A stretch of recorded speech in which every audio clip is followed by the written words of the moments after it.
جن لوگوں نے کہا کہ ہمارا پروردگار اللہ ہے پھر وہ اس پر قائم رہے، ان پر فرشتے اتریں گے اور کہیں گے کہ نہ خوف کرو اور نہ غمناک ہو، اور بہشت کی جس کا تم سے وعدہ کیا جاتا ہے خوشی مناؤ۔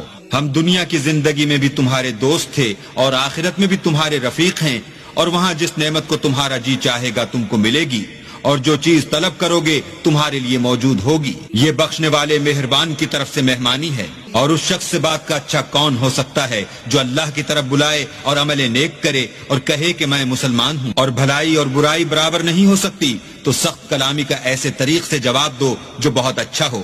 ایسا کرنے سے تم دیکھو گے کہ جس میں اور تم میں دشمنی تھی وہ تمہارا گرم جوش دوست ہے۔ اور یہ بات انہی لوگوں کو حاصل ہوتی ہے جو برداشت کرنے والے ہیں، اور انہی کو نصیب ہوتی ہے جو بڑے صاحب نصیب ہیں۔ اور اگر تمہیں شیطان کی جانب سے کوئی وسوسہ پیدا ہو تو اللہ کی پناہ مانگ لیا کرو، بے شک وہ سنتا جانتا ہے۔ اور رات اور دن اور سورج اور چاند اس کی نشانیوں میں سے ہیں۔